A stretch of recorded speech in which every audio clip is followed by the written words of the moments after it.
Assalamualaikum and very good morning to all of you. আপনাৰা সকলে ভালে আছে আৰু নিৰাপদে আছে আৰু অহাকালি 15 আগষ্ট সকলোলৈ মই আন্তৰিক শুভেচ্ছা জনাইছো। তো আজি আমি আলোচনা কৰিবলৈ লৈছো টাইপস অফ শেয়াৰ কেপিটেল বা টাইপস অফ শেয়াৰ। যদি আমি কওঁ অংশপত্ৰৰ শ্ৰেণী বিভাজন বা অংশপত্ৰৰ ভাগ, তেতিয়া আমি কম ইকুইটি শেয়াৰ আৰু প্ৰিফাৰেন্স শেয়াৰ দুই ধৰণৰ অংশপত্ৰত আমি ভাগ কৰিব পাৰো। আৰু যদি কওঁ টাইপস অফ শেয়াৰ কেপিটেল অংশ মূলধনৰ ভাগ, তেতিয়া হ'ব ইকুইটি শেয়াৰ কেপিটেল আৰু প্ৰিফাৰেন্স শেয়াৰ কেপিটেল। তো অনলি টাইপস অফ শেয়াৰ বুলি কোৱাৰ লগে লগে আমি গম পাম equity share and preference share. একেটা কুৱেশ্যন যদি কওঁ টাইপস অফ শেয়াৰ কেপিটেল, তেতিয়া হ'ব equity share capital and preference share capital. তো এই দুটা অংশতে ভাগ কৰা হৈছে, দুটা ভাগতে ভাগ কৰা হৈছে মেইনলি। ইকুইটি শেয়াৰৰ আকৌ এটা ভাগ আছে সুইট ইকুইটি শেয়াৰ আৰু প্ৰিফাৰেন্স শেয়াৰৰ কেইবাটাও ভাগ আছে। আমি এইটো পৰৱৰ্তী টপিকছত আলোচনা কৰিম। জাষ্ট আমি এইখিনি আলোচনা কৰোঁ যে ইকুইটি শেয়াৰ কাক কয় আৰু প্ৰিফাৰেন্স শেয়াৰ কাক কয়। ইকুইটি শেয়াৰ্ছ অৰ্থাৎ সমঅংশপত্ৰ হৈছে অগ্ৰাধিকাৰযুক্ত অংশপত্ৰৰ গৰাকী বা প্ৰিফাৰেন্স শ্বেয়াৰ হোল্ডাৰ গৰাকীবিলাকক মূলধন ঘূৰাই দিয়াৰ ক্ষেত্ৰত হওক বা লাভাংশ দিয়াৰ ক্ষেত্ৰতেই হওক, যিখিনি অগ্ৰাধিকাৰ পায় সমঅংশপত্ৰত যিখিনি আছে শ্বেয়াৰ হোল্ডাৰ আছে, অৰ্থাৎ সমঅংশপত্ৰৰ গৰাকীসকল লাভাংশ পোৱাৰ ক্ষেত্ৰত বা মূলধন ঘূৰাই পোৱাৰ ক্ষেত্ৰত সেইখিনি অগ্ৰাধিকাৰ নাপায়। অৰ্থাৎ প্ৰিফাৰেন্স শ্বেয়াৰ হোল্ডাৰবিলাকক লাভাংশ আৰু বা মূলধন ঘূৰাই দিয়াৰ ক্ষেত্ৰত অগ্ৰাধিকাৰ দিয়াৰ পিছতহে সমঅংশপত্ৰ ধাৰকসকলে লাভাংশ বা মূলধনখিনি ঘূৰাই পায়। সেইবোৰ কাৰণে ইয়াক কোৱা হয় ইকুইটি শ্বেয়াৰ হোল্ডাৰ। আৰু ইকুইটি শ্বেয়াৰ হোল্ডাৰবিলাকে সাধাৰণতে দেখা যায় যে ইকুইটি শ্বেয়াৰ হোল্ডাৰবিলাকে ব্যৱসায়িক প্ৰতিষ্ঠানটোৰ কোম্পানীটোত ভোটদান ক্ষমতা লাভ কৰে। অৰ্থাৎ কোম্পানীটোৰ যিটো পৰিচালকসকল, কোম্পানীৰ যিটো মেনেজমেণ্ট ইকুইটি শ্বেয়াৰ হোল্ডাৰৰ দ্বাৰাই নিয়ন্ত্ৰিত হয়। কাৰণ ইকুইটি শ্বেয়াৰ হোল্ডাৰবিলাকেই বৰ্ডছ অফ ডাইৰেক্টৰসকলক, সঞ্চালক মণ্ডলীসকলক কি কৰে, নিৰ্বাচিত কৰে। তো আমি সেই ইকুইটি শ্বেয়াৰ হোল্ডাৰ বা equity share capital, equity share holder, preference share capital আৰু প্ৰিফাৰেন্স শ্বেয়াৰ হোল্ডাৰবিলাকৰ সম্পৰ্কে আমি ডিটেইলছ ইয়াৰ পিছত আলোচনা কৰিম। এতিয়া আমি আলোচনা কৰিবলৈ লৈছোঁ অংশপত্ৰৰ মূলধনৰ উপবিভাজন, sub division of share capital. Sub division of share capital.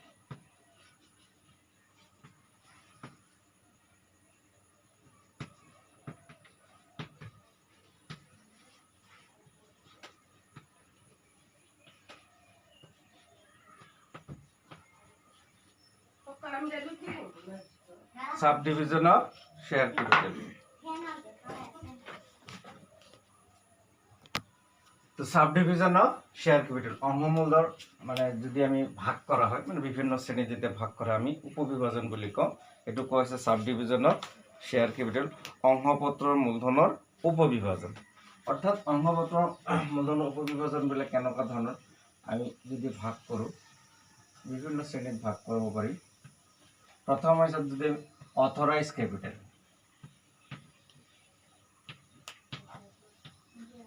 Authorise share capital বা অথৰাইজ কেপিটেল। অথৰাইজ কেপিটেল বা অথৰাইজ শ্বেয়াৰ কেপিটেলৰ আৰু এটা নাম হৈছে ৰেজিষ্টাৰ্ড কেপিটেল। ইয়াৰ আৰু এটা নাম হৈছে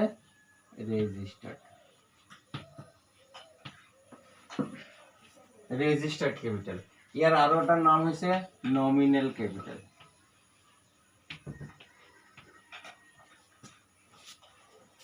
অথৰাইজ পঞ্জীয়নকৃত, অনুমোদিত, নিবন্ধিত, অথৰাইজ, ৰেজিষ্টাৰ্ড, নমিনেল। নামিক মূলধন, পঞ্জীয়নকৃত, নিবন্ধিত। এতিয়া বিভিন্নজনে বিভিন্ন ধৰণৰ নামকৰণ কৰিব পাৰিছে, যে অনুমোদিত, অভিহিত বা নিবন্ধিত মূলধন। অথৰাইজ কেপিটেল, ৰেজিষ্টাৰ্ড কেপিটেল আৰু nominal capital. Our debt capital generally it is mentioned at the time of registration of a company in the article of association. স্মাৰক লিপিত কোম্পানীটোৰ নিবন্ধনৰ সময়তে কিমান অংশ মূলধনেৰে কোম্পানীটোৱে ব্যৱসায় কৰিব সেইখিনি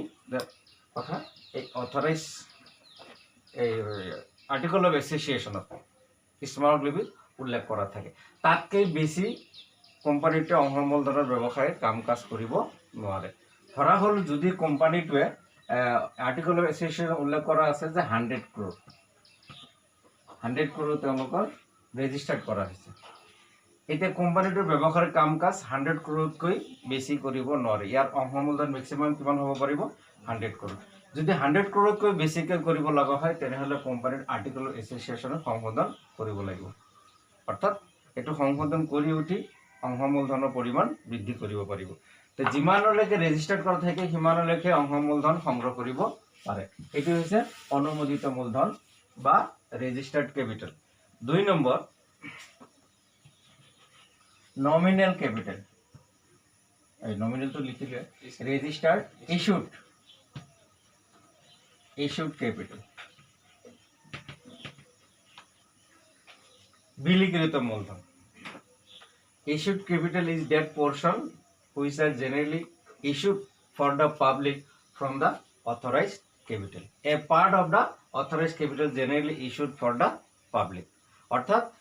এখিনি হৈছে authorized capitalৰ অনুমোদিত মূলধন বা নিবন্ধিত মূলধনৰ বা অভিহিত মূলধনৰ এটা অংশ যিখিনি জনসাধাৰণলৈ বিক্ৰী কৰাৰ উদ্দেশ্যে বিলি কৰে। এইটো হৈছে issued capital, বিলিকৃত মূলধন। তাৰপিছত আমি পাম আনইস্যুড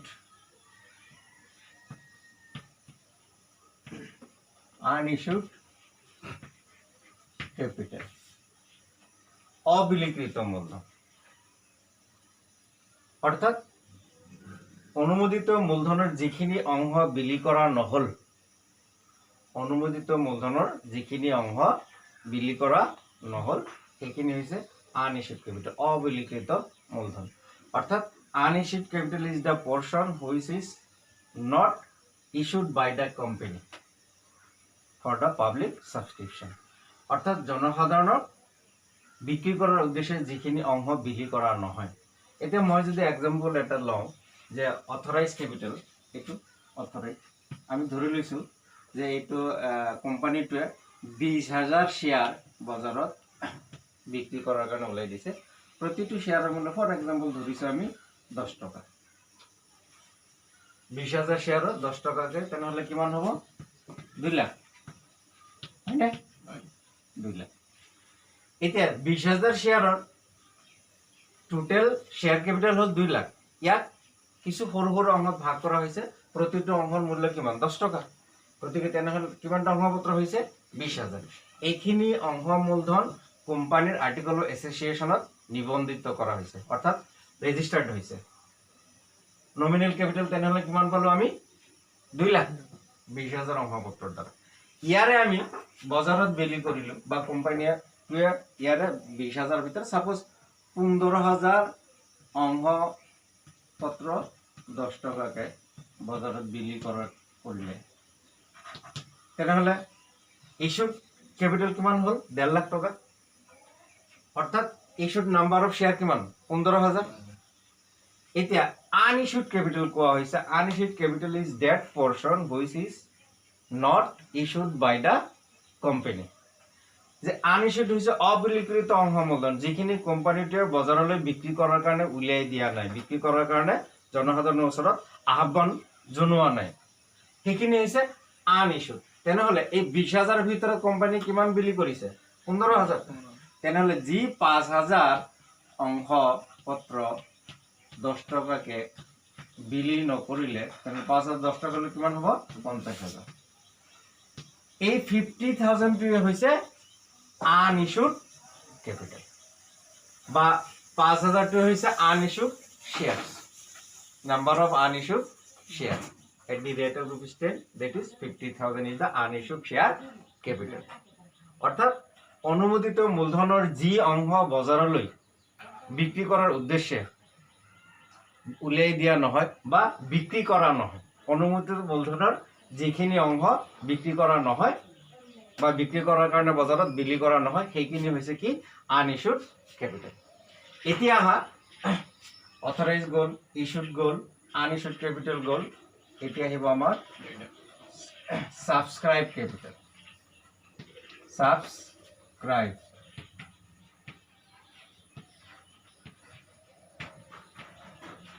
প্ৰতিশ্ৰুত মূলধন, এইটো কি বুলি কোৱা হয় প্ৰতিশ্ৰুত মূলধন। এই যে যিমানখিনি অংশপত্ৰ বজাৰলৈ বিলি কৰাৰ কাৰণে উলাই দিয়া হৈছে তাৰ পৰা জনসাধাৰণৰ ক্ৰয়ৰ যিটো প্ৰতিশ্ৰুতি দিয়ে সেইখিনি কোৱা হ'ব সাবস্ক্ৰাইব ক্যাপিটাল অৰ্থাৎ subscribe capital is the part of issued capital which are generally issued to the public for subscription that is called subscribe capital এতিয়া আমি বজাৰলৈ কিমান অংশপত্ৰ উলাই দিছো 15000 অংশপত্ৰ প্ৰতিটো অংশপত্ৰৰ মূল্য কিমান 10 টকা গতিকে জনসাধাৰণ এই 15000 ৰ ভিতৰত যদি 15000 ৰ আবেদন আহিছে সাবস্ক্ৰাইব কৰিছে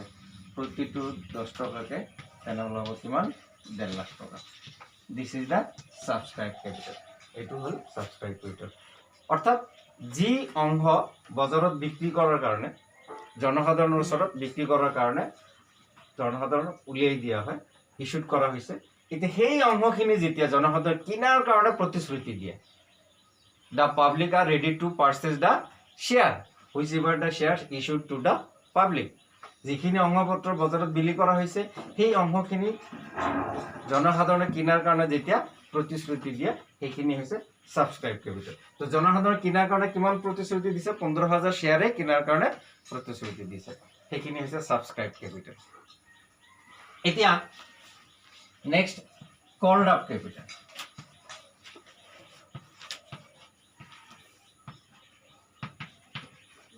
তলবি মূলধন তো জনসাধারণ the publics are ready to purchase the 15000 number of shares জনসাধাৰণে কিন্তু 15000 অংশপত্ৰ কিনাৰ কাৰণে প্ৰতিশ্ৰুত জনসাধাৰণ কিমান অংশপত্ৰ কিনাৰ কাৰণে প্ৰতিশ্ৰুতিবদ্ধ 15000 এতে company will take the decision whether the 15000 number of share will be called by the company or not এতে কোম্পানীটোৱে 15000 অংশপত্ৰই জনসাধাৰণৰ পৰা সংগ্ৰহ কৰিব নেকি 15000 অংশপত্ৰ ধনে সংগ্ৰহ কৰিব নে তাতকে কম কৰিব হেতু it will depend on the company এতিয়া কল্ড আপ ক্যাপিটাল এতিয়া সেই 15000 ৰ পৰা এতিয়া কি কৰিব পাৰে হয়তো কোম্পানীটোৱে কল কৰিছে 12000 কিমান কল কৰিছে 12000 প্ৰতিটো 10 টকা তেনেহলে কিমান হ'ব 1,20,000 এতিয়া চোৱা 15000 ৰ ভিতৰত 12000 অংশপত্ৰহে কল কৰিছে এতিয়া আনকল কিমান থাকিল uncalled share capital তেনেহলে uncalled share capital হল কিমান 3000 কিমান আছে uncalled share capital 3000 এতিয়া সেই 3000 শেয়াৰৰ সাপোজ 10 টকাকে কল কৰাই নাই কিমান 30000 এতিয়া কল কৰিছে কিমান মাত্ৰ 12000 শেয়াৰৰ তো 12000 শেয়াৰৰ 3000 শেয়াৰ কিন্তু কল কৰা নহল এই যে 3000 শেয়াৰ যিখিনি কল কৰা নহল সেইখিনি ৰৈ গল হেতু আমি কি বুলি কলো আনকল বুলি কলো তাৰ পিছত paid up capital paid up capital আদায়কৃত মূলধন এতিয়া কোম্পানীয়ে তলব কৰিছে কিমান 12000 শেয়াৰ এতিয়া 12000 শেয়াৰৰ 10 টকাকে এটা গোটেইখিনি যেতিয়া কোম্পানী আদায় পাব সেইখিনি হ'ব পেইড আপ ক্যাপিটাল 12000 শেয়াৰৰ 10 টকাকে আদায় হৈছে 1,20,000 এইখিনি হৈছে পেইড আপ ক্যাপিটাল বা কেতিয়াবা এনেকুৱা হ'ব পাৰে যে মই এতিয়া আকৌ এইখিনি মুছি দিছো চাব এই তিনটা মুছি দিছো এইখিনি লৈকে আছিল আমাৰ কি অথৰাইজড সাবস্ক্ৰাইব এটো অথৰাইজড এটো আছিল ইস্যুড হয় না এটো আছিল ইস্যুড এটো আছিল আনইস্যুড আর এটো আছিল সাবস্ক্রাইব এতে কলড আপ আমি 15000 কল কৰিব পাৰো না নয় কমায়ও কৰিব পাৰো তা আমি দেখাইছিলো যে আনকল্ড আছিল গতিকে আমি 15000 ৰ ভিতৰত কিমান কল কৰিছিল 12000 হে কল কৰিছিল কিমান কল কৰিছিল 12000 1,20,000 এই যে যিখিনি আমি কল নকৰিলো এইখিনি আমি কি বুলি কৈছিল আনকল বুলি কৈছিল আমি এইটো এনেকো দেখাব পাৰো চাবা মই কব বিচাৰিছিলো যে আমি 15000 শেয়াৰৰ 10 টকাৰ ভিতৰত আমি কল কৰিছো 8 টকা কিমান কল কৰিছো 10 টকা এটা শেয়াৰৰ মূল্য কিমান 10 টকা এতিয়া কোম্পানীটো কল কৰিছে কিমান 8 টকা তেনেহলে 8 15 কিমান হ'ব 120 নে কিমান আচ্ছা 120 8 15 120 1,20,000 তেনেহলে আনকল পোর্শন কিমান থাকিল 15,000 শেয়াৰৰ কেই টকাকে 2 টকাকে আছে না নাই তো 2 টকাকে কিমান থাকিল 30,000 এইখিনি আনকল এতিয়া এই আনকলটো কোম্পানী কি কৰিব পাৰে কোম্পানীৰ অৱসানৰ সময়ত কোম্পানীৰ এটা প্ৰস্তাৱ লব কোম্পানীৰ সভাত এটা কি লব প্ৰস্তাৱ লব যে কোম্পানীটো অৱসানৰ বাদে অন্য কোনো সময়ত অন্য কোনো পৰিস্থিতিত ইয়াক আৰু তলব কৰা নহয় কোম্পানীৰ অৱসানৰ সময়ত তৃতীয় পক্ষৰ ধাৰ বা ঋণ পৰিশোধ কৰাৰ কাৰণে প্ৰয়োজন হলে এই আনকল পোৰ্শনখিনি কি কৰা হ'ব তলব কৰা হ'ব আৰু সেইখিনি যেটো অৱসানৰ সময়ত তলব কৰা হয় সেই কাৰণে ইয়াকে সঞ্চিত এই বুলি কোৱা হয় এটুক মূলধনক ই মূলধন বুলি কোৱা হয় আমি সাধাৰণতে ইয়াক সঞ্চিত মূলধন ৰিজাৰ্ভ কেপিটেল বুলি কোৱা এটুক কি বুলি কোৱা হয় ৰিজাৰ্ভ কেপিটেল যিখিনি মূলধন মানে অৱসানৰ সময়ত তলব কৰে সেই কাৰণে ইয়াত কোৱা হৈছে যে কোম্পানীৰ সাধাৰণ সভাত বিশেষ প্ৰস্তাৱৰ যোগেদি অতলবী মূলধনৰ এই যে আনকল কেপিটেলৰ যেটো পোৰ্শন অতলবী মূলধনৰ যি অংশ কোম্পানী অৱসানৰ বাবে বা অৱসানৰ উদ্দেশ্যৰ বাহিৰে আন ক্ষেত্ৰত তলব নকৰি ৰাখি থোৱা হয় তাকে সঞ্চিত মূলধন বা ৰিজাৰ্ভ কেপিটেল বুলি কোৱা হয় এই পোৰ্শনটো 15,000 শেয়াৰৰ 2 টকাকে যে ৰৈ গল 30,000 টকা এইখিনি হৈছে কি এইখিনি আৰু তলব নকৰে এইখিনি তো আনকল হয় এই 15,000 2 টকাকে আমি তলব নকৰো মানে কোম্পানী তলব নকৰে তা থৈ দিলে কোম্পানীটো কি কেনেকৈ থৈ দিলে কোম্পানীৰ এটা সাধাৰণ সভাত প্ৰস্তাৱ ল'ব যে এই ধনখিনি কোম্পানীৰ বিশেষ প্ৰস্তাৱৰ যোগেদি যে ৰাখি থলে কিহৰ কাৰণে যে কোম্পানীটো অৱসানৰ বাদে এই ধন আৰু তলব কৰা নহয় অৱসানৰ সময়ত কোম্পানীৰ যদি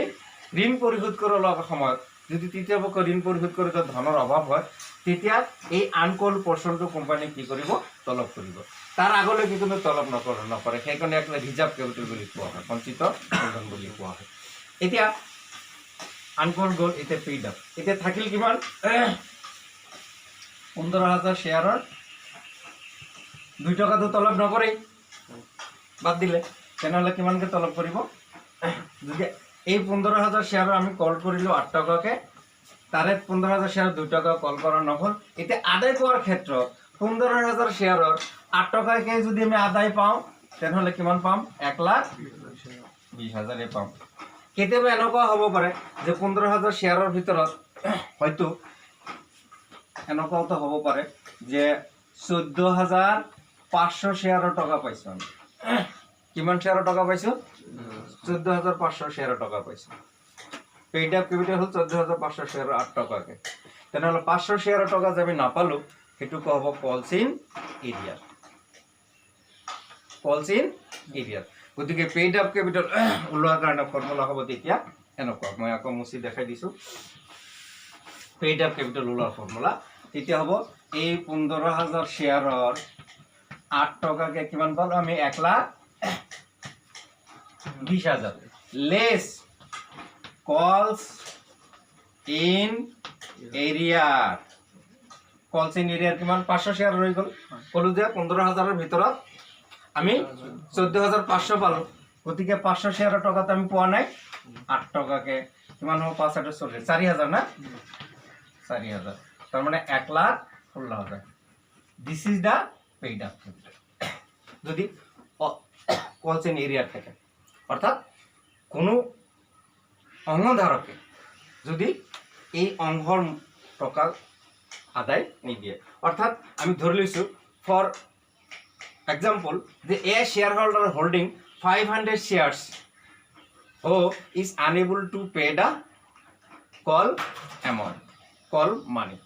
এজন অংশধারক যার হাতে 500 শেয়ার আছে তেওঁ কলৰ টকা দিবলৈ অপাৰক ব্যর্থ হয়েছে, অর্থাৎ 500 টাকা 8 টাকাকে তেমন দিয়া নাই, 500 শেয়ার 8 টাকাকে দিয়া নাই, মানে 4000 টাকা আমি পোৱা নাই। গতিকে আমি এই পেইড আপ ক্যাপিটাল ওলোৱাতে কি কৰিব লাগিব যে টোটাল 15000 শেয়ার 8 টাকাকে 1,20,000, তারে লেস কল সিনিয়র আমি আদায় পোৱা নাই 500 শেয়ার 8 টাকাকে 4000 মাইনাস, অর্থাৎ পেইড আপ ক্যাপিটাল হ'ব 1,16,000। এনেকে আমি ওলাম, বা এনেকুৱাও ওলাব পাৰে, এনেকুৱাও ওলাব পাৰি, কিন্তু এইটো যেটো মেথড আমি আলোচনা কৰো এইটো হৈছে আটাইতকৈ বেস্ট। এতিয়া নেক্সট এনেকুৱা হ'ব পাৰে যে 15000 শেয়াৰৰ আমি কিমানকে পাব লাগিছিল 8 টাকাকে, কিন্তু আমি 15000 শেয়াৰতো পোৱা নাই, কিমান পাইছো আমি 14500 শেয়াৰৰ 8 টাকাকে। তো 14500 শেয়াৰ 8 টাকাকে আমি কিমান পাইছিল 1,16,000। এইটো তো আমি ডাইরেক্ট এনেকৈ লিখিব পাৰো, পেইড আপ ক্যাপিটাল 1,14,500 শেয়ার 8 টাকাকে পেইড আপ ক্যাপিটাল হল 1,16,000 টাকা। কিন্তু ইয়াত আমার কনসেপ্টটো ক্লিয়ার নহল যে 500 শেয়ার তেনেহলে কি হল, 500 শেয়ার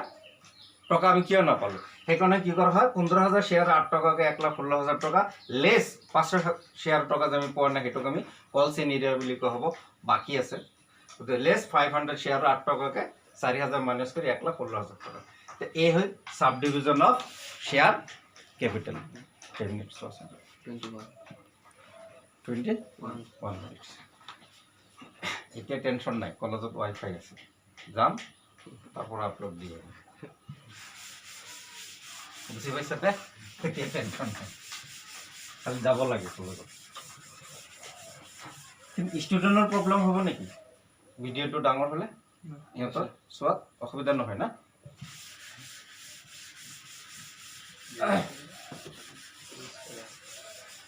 মোটামুটি 10 টাকা পরে 8 টাকা হলে কি মানে হ্যাঁ 10 টাকা আছিল শেয়ার দাম, কল করা হল মাত্র 8 টাকা, 2 টাকা যে রয়ে গেল তলব নকরিলে অতলবি হয়ে গেল না, তলবে নকরিলে 2 টাকাকে রিজার্ভ ক্যাপিটাল হিসাবে থাকি গল যে। এতিয়া আমি আলোচনা কৰো এটা এক্সাম্পল লৈ, এটা আমি সাব ডিভিজন এটা আলোচনা কৰিলো নহয়। এতিয়া তোমালোকে চাবা যে difference between reserve capital and capital reserve, সঞ্চিত মূলধন আর মূলধনী পুঁজির মাজত পার্থক্য, এটা পরীক্ষা কিন্তু প্রায় আহে। Difference between reserve capital and capital reserve, difference between reserve capital and capital reserve, reserve capital আর ক্যাপিটাল রিজার্ভ, এটা হচ্ছে সঞ্চিত মূলধন আর এটা হচ্ছে মূলধনী পুঁজি।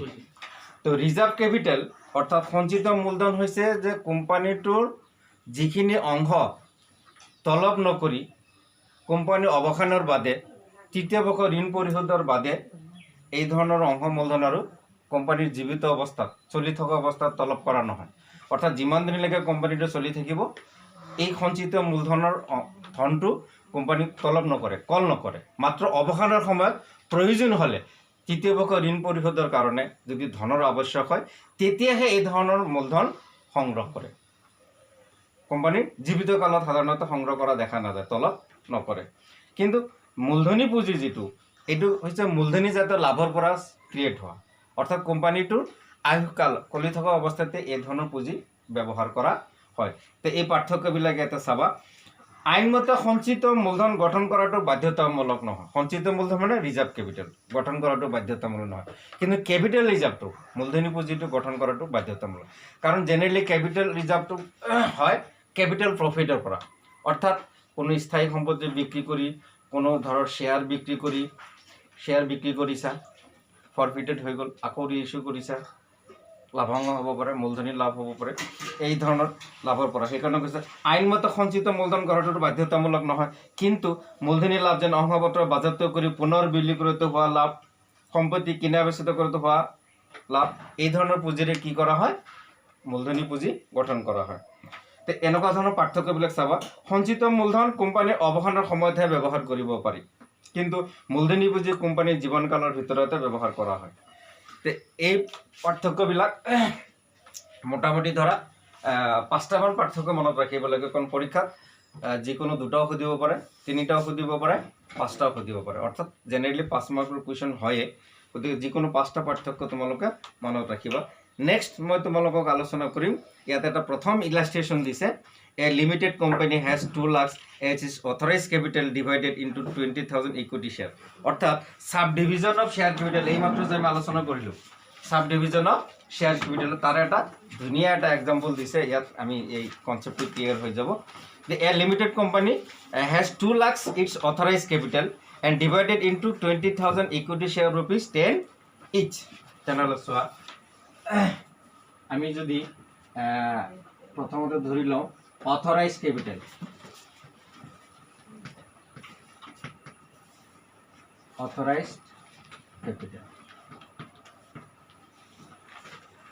authorized capital হইছে কিমান অংশ বুলি কৈছে 20,000 A limited company has 2 lakhs its authorized capital divided into 20,000 equity share rupees 10 each. এনেকে ভগাই লৈছে যে 20,000 অংশ প্রতিটো অংশৰ কিমান মূল্য 10 টকা 20,000 10 টকা তেনেহলে 20,000 অংশৰ প্ৰতিটো 10 টকাকে হলে কিমান হৈ আছে 2 লাখ টকা এইটো হৈছে authorised capital registered capital or nominal capital নিবন্ধিত মূলধন অনুমোদিত মূলধন অভিহিত মূলধন এতিয়া কি কৈছে তাৰ পৰা দ্য কোম্পানী ইস্যুড 15,000 শেয়াৰ 20,000 অংশ মূলধনৰ পৰা 20,000 অংশৰ পৰা 15,000 অংশহে বজাৰত বিলি কৰিছে অৰ্থাৎ আমি যদি এটো কওঁ ইস্যুড ক্যাপিটাল বিলিকৃত মূলধন কিমান বিলি কৰিছে 15,000 প্ৰতিটোৰ মূল্য কিমান 10 টাকা অৰ্থাৎ 1.5 লাখ টাকা এতিয়া চোৱা 20,000 অংশ পত্ৰৰ ভিতৰত বিলি কৰিছে 15,000 তেনেহলে অবিলিকৃত আনইস্যুড কিমান থাকে আনইস্যুড ক্যাপিটাল 5,000 থাকিল না নাই 5,000 10 টাকাকে কিমান 50 টাকা তাৰপিছত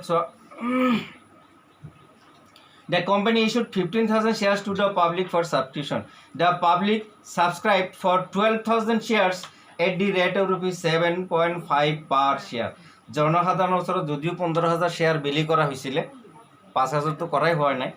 এতিয়া জনসাধাৰণে তাৰ পৰা প্ৰতিশ্ৰুতি দিছে কিনাৰ কাৰণে সন্মতি জনাইছে কিমান 12,000 শেয়াৰ তো 12,000 শেয়াৰৰ কেই টকাকে 7 টকা 50 পইচা 7 টাকা 50 পয়সা পার share has been cold up তার ভিতরে 10 টাকার ভিতরে কল্ড আপ করা হয়েছে 7 টাকা 50 পয়সা অর্থাৎ সাবস্ক্রাইব ক্যাপিটাল 12,000 শেয়ারর 10 টাকাকে আছিল যদিও কোম্পানিয়ে কল কৰিছে কিমান আনইস্যুড এতিয়া ইস্যুড গল আনইস্যুড গল নেক্সট আমাৰ কি আহিব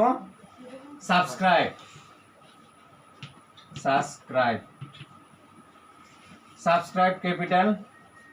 কিমান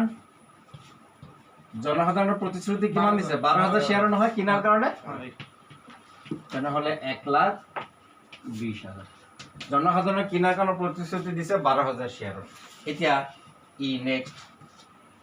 কল কিমান কৰা হ'ল cold up capital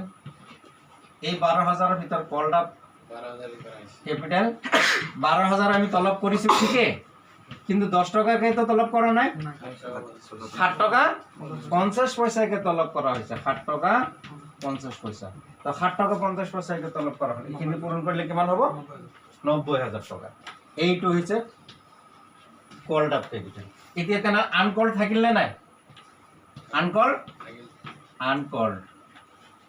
uncalled capital কিমান থাকিল আনকল্ড কিমান থাকিল 12,000 শেয়াৰৰ 2.5 টাকাকে এইখিনি কল কৰা নহল কিমান হ'ব আনকল্ড 30,000 হয়নে 30,000 এইখিনি হল 30,000 নেক্সট ইএফ তো কল্ড আপ আনকল্ড এটা হবে কি পেইড আপ হয়নে পেইড আপ ক্যাপিটাল তো পেইড আপ ক্যাপিটাল এতিয়া চোৱা আমি তো 2.5 টাকাকে কিমান শেয়াৰৰ টকা নাপালো 12,000 শেয়াৰ আমি 2.5 টাকাকে পোৱা নাই তেনেহলে 12,000 শেয়াৰৰ যদি 2.5 টাকাকে পোৱা নাই তেনেহলে আমাৰ কিমান টাকা পোৱা নাই 30,000 টাকা পোৱা নাই এতিয়া আদায়কৃত মূলধন পেইড আপ ক্যাপিটাল আমি কল কৰিছিলো কিমান 90,000 90,000ৰ ভিতৰত আমি ইয়াতে তলত চোৱা কুৱেশ্যনত উল্লেখ কৰিছে all the shareholders paid the amount with the exception of 600 shares at the rate of rupees 250 এই যে আমি ইয়াতে কৈছোঁ পেইড আপ কেপিটেল আমি কল কৰিলোঁ 12,000 শ্বেয়াৰৰ এই আনকল 12,000 শ্বেয়াৰ 2.5 টকা কিন্তু যিখিনি আমি কল আপ কৰিছিলোঁ 12,000 শ্বেয়াৰৰ 7.5 টকাকে 90,000 তেনেহ'লে চোৱা এই 90,000ৰ ভিতৰত ইয়াত অলপ কি কোৱা হৈছে যে লেছ কলস ইন এরিয়া 600 শেয়ার যার হাতত আছিল 600 শেয়ার কিমান শেয়ার 600 শেয়ার সেইজন ব্যক্তি 2.5 টকাকে আদায় দিয়া নাই কিমান টকাকে আদায় দিয়া নাই 2.5 টকাকে আদায় দিয়া নাই তেনেহলে 600 শেয়াৰৰ যদি 2.5 টকাকে হয় ইফালে অলপ 600 শেয়াৰৰ ইনটু 2.5 তেনেহলে কিমান হ'ব 212 1500 টকা আমি পোৱা নাই এইখিনি মাইনাস কৰিলে কিমান হ'ব 88,500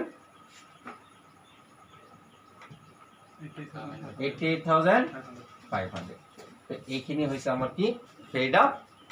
ক্যাপিটাল